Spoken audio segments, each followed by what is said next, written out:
How's it going, guys? In this video, I'm going to show you the most helpful tips on how to build and help you get those creative juices flowing. I will be showing you some important resources needed to build, give you some ideas where to build, and show you my building process, plus some building layouts I've found helpful over the course of time playing this game. So let's talk about resources. You can grow grass, and you can grow mushrooms. However, you can't grow wheat stems, unfortunately. Don't know why, but you can't. Wheat stems are extremely important in building, so the best place to farm wheat stems, if you already don't know, is by the picnic table. Which kind of makes sense. If you want to build by the picnic table, you don't have to create a zipline system going to and from your location. Alright guys, so we are here at the deck. Now I'm going to show you some places of where to build if you're looking for flat surfaces, if you don't already know. Now we're going to go up here. So I'm not going to show you how to build. I'm just going to give you some ideas on what to build and how to go about it. If we go over here, this is what I ended up doing. So you'll take the stairs. In order to get that clean look that you're looking for, guys, this is what you can do in order to do that, to achieve this clean look. So you take that down, and let's just put 2 down, for example. So you go over here, try to match it, press whatever it is to flip it for, whatever platform that you use, and that makes it look a lot better, instead of just having these awkward gaps, which actually annoys me. But let's say, you're just starting out and you want to build something really nice. Let's go over here and we could do this. Now there's a couple of options that you can use, such as this. You can use these. So using the grass, there you go, there you go. See, look how much better that looks. Or if you don't want to use grass, you can use wheat stems. They will achieve the same look, no problem. It probably will end up looking a lot better if you do that. Now that we covered stairs, let's get to it. So pillars are absolutely amazing. They can add a certain texture and depth into what you're trying to build. Don't be afraid to use it. Alright, so we'll go out here and I'll show you a little bit. So you can see, I'll show you. So if you guys can see this, I have 4 towers. This is the basic outline for any castle. If you want to build this way, it's what you do in the middle that really counts. But it gives you a good starting place. What I do is, when I have it, instead of having these flat walls, I will find a way to be able to add more depth into it. So instead of it just being flat like this, I will build out, have a little nice, recessed wall on the inside, and then I will build, little platforms to add that depth. Columns are really nice to have. Using triangle walls also helps. Alright, so let's talk about these as well. So in order to achieve a little bit more texture and depth, just come out by one, guys. Instead of having it super flat like this, and having your little entryway, having a door right here, mix it up a bit. Palisade gates are absolutely amazing if you want to build something a little larger. They add that extra depth that you're probably looking for, and I actually don't like the way that looks. What I'm looking for is this. So I've got some wheat stem walls. I'm going to switch it up. I'm going to use these. There we go. And now you have a nice looking entrance. So it adds color. Don't be afraid to use different structures of different materials. Alright guys, so we're gonna do something a little smaller. This is going to be like a smaller castle. Again, use the window walls. So how I started it is I ended up using, you see how flat this is? It's not bad, it's not terrible. But if you want to add something a little extra, again, add that extra wall, add that extra layer. It is possible for you to do this. You can use it as a hallway. You can use it and just close this up. You can definitely close this up and There you go. See, if you close this up, it looks really nice. And you can add some floors to it if you want to, if you don't want to see, you know, what exactly you're looking at. Now, it looks a little too flat in my opinion, so what I'm going to end up doing is I'm going to match this, and then either have the option of doing this, or maybe I want to use wheat stems. There you go. And then in here, guys, you can get creative. You know, you can place these down and you can grow something in here. Or if you don't like the way this looks, let's get rid of these. We'll use the acorn fences. You know, acorn fences are a nice little, like, not too much, but not too little. There you go, guys. And that looks a whole lot better than just having some flat wall. This is a layout that you want to use if you're building much, much larger. Now, here's the thing that I ended up doing. So if you can see here, the reason why I ended up bringing this about halfway up is because of the fact that this is not level. So to give you more of an idea of what it'll be like when you build down in the yard, I've got something already made in order to do that. So let's go over there. Alright guys, we are here. So in this building right here that I used, unfortunately I already built it. But the process is going to be about the same. So I'm just going to explain to you how it is. So you can see here, it's not level. It's far beyond not level. What you do is you come out, you pick the lowest point, and then that's when you start building. Keep everything as level as possible. So let's say I want to build my gate here. It's not level, but you know, it is what it is. So if I want to bring this up one, about half a wall, let's do this. Bring this out, depending on how far you want it to do. So let's say I want this to be an entryway. I'm going to get rid of this, get rid of that. We're going to use the palisade gates, and the palisade gates are one of my favorite gates. So here, you can't build on top like this. If you can kind of see that, you can't. You have to bring it up another half a wall. That way you have this entrance. And if you can see here, let's bring this out by one more to achieve a certain look.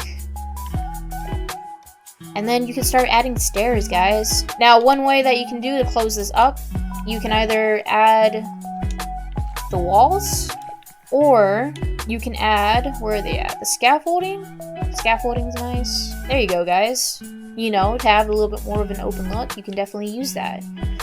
You see how flat this is? This is perfectly fine. You don't have to like be like, oh, okay. But if the flatness actually bothers you, bring it out one. Actually, I'm gonna use the window walls. Bring it out one.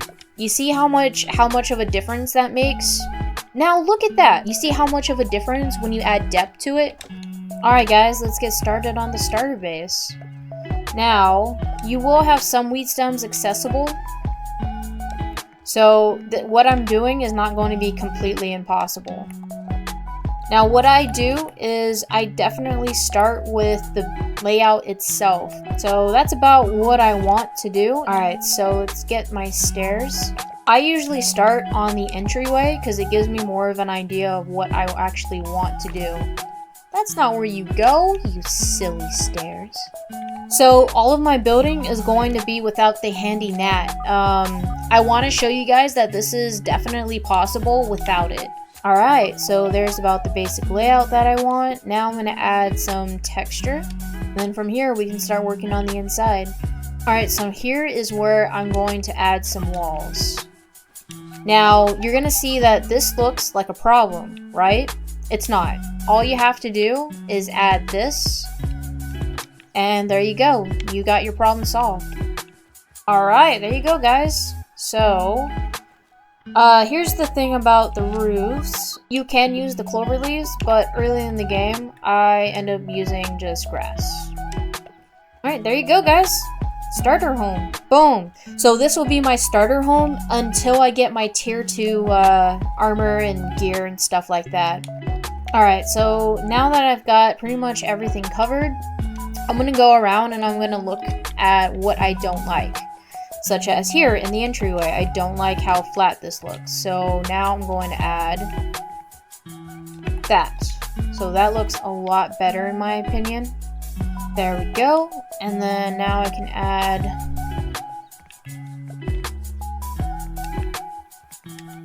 this. There we go. Now we got some texture, guys. Look at that. Alright guys, so this is pretty much it. So this is going to be, other than the oven, this is basically what it's going to look like. And you have plenty of room to grow if you wanted to. You know, there's a bunch of things that you can do in order for you guys to grow. Now this is, like I said, this is a starter base. You know, you're not going to have a lot going on. But at least the outside, you can be proud of, you know? It's like a nice little bungalow. You know, it's it does its job. It's got its purpose. It's practical. It looks nice. It's nothing crazy. It's a starter home, but it's a starter home that you can be proud of. All right, so now we're gonna get to the fun part. I want to do something crazy. Let's build a cliff base. And this right here is exactly what it's going to be. So the thing about building cliff bases is you want to be able to see exactly where you're going to start out. I like doing the entryway first before I do anything else. Alright guys, there's our entrance. Here's the thing, especially if you enjoy building or you want to do stuff like this, you just go crazy, man. Like, take the time that you need. You already have an established starter home. And at this point, you can have the handy net, but I'm going to show you that you can build this without the handy net. There we go. Boom! Look at that! Yo, that's sick looking. Yeah, that looks nice! You know, it's almost got like a mystical, almost like witchery vibe. I'm feeling it! Alright guys, so this is where things start getting interesting. So here's the thing about building on cliff bases, is you want to have levels to it, otherwise it's going to look extremely flat. Alright guys, it is complete. I absolutely love the look that this turned out. It almost gives it that mystical feel to it, you know, like the Wizard's Tower. I absolutely love this. So I'm going to show you guys a little bit of what I did. I used the stem half walls, and to add a little more texture, I added the window walls. Now, to get that, again, you know, glowing look, just put in some plant lamps in there and you're good to go. This was an interesting build for me because of the fact that I used curved walls, which I normally don't do. So let's go ahead and take a look inside. So we have your basic kitchen. I used the space as efficiently as I possibly could. And then over here, of course, you gotta have your dew collectors. So I built this tower, and don't forget to actually add lights going down and up these stairs, otherwise it'll be too dark. And this game gets really dark. So down here, I love the idea of having the exposed stairs. This was a lot of fun for me. One thing I wish that they would do is give me, like, you know, half railings. Alright, so on to the living space. This was an interesting way to build. So building by the brawny bin, I definitely had to get creative with it. This was just the wall, and I felt like it was too small for it. But by adding, you know, an extra layer of wall, here, I was able to, 1, put mounts up, and then 2, add more depth. So you can see it concaves in this way, and that just adds a little bit more. And I just matched it on each side. The fireplace is probably my favorite part. I was able to lift it up and push it back. That way you have a recessed look. Don't be afraid to put in a lot of lights. Anyways guys, so moving on, we're going to the crafting floor. I gave it a vaulted ceiling look. It just opens up the space a lot more and gives you options to add another floor if you wanted to. But I was really happy the way this turned out. So, you know, you got your spinning wheels, you got your glue masher, you got your grinders. Now this used to be just a flat wall, and I hated it. So what I did was I just added more recessed walls. I was able to accomplish this look because of the brawny bin. And I was able to put little stuffed bees. Now we have a crafting station. You got some storage over here, storage up top, and you got your, your workbench. Woo, I feel like I've been repeating myself, but I love adding depth. Don't make flat surfaces. You can definitely do better. So down here is your farm. This will give you plenty of space to farm whatever you need, such as mussel sprouts, now that we can do that, which is awesome. I will show you the outside and what exactly that I did. So if you remember at the top, it looked really small. However, because I added more levels, it looks like this. It is absolutely amazing. This is probably my favorite project that I did. Create levels, guys. These right here, the scaffolding, they add so much texture and it gives it almost this floating look. So that's a huge, so that's a good tip to have in case you guys are like me and absolutely hate the flat look. Here, I added depth by creating a similar layout as I did for the entry point. I loved how this turned out. I used the pillars and the half floors to be able to create more depth. You're gonna hear me say that a lot because texture is everything to me. Oh, one thing I didn't show you guys. You're like, where do we sleep? Well, you sleep down here. Almost like a basement feel. I lifted this up for the bed because I didn't want it to be flat on the ground. Everything else is on the ground, but I didn't want the bed to be on the ground. So you just use a little half wall and add a little bit of stairs. That way it's just not, looking like this. That's weird. And of course, you gotta have the yoked girth statue. This was mostly just for aesthetics. I wanted something in this space because I didn't want it just to be, flat spaces, and there's not really anything to look at had I actually made a window here. So I used this space specifically for aesthetics. Anyways, guys, I'm gonna call it here. If you enjoyed this video, go ahead and leave a like. I would highly appreciate it. And if you want to see more videos like this, or you want more inspiration, go ahead and comment down below. Thank you so much for watching, and I'll see you in the next video. Bye!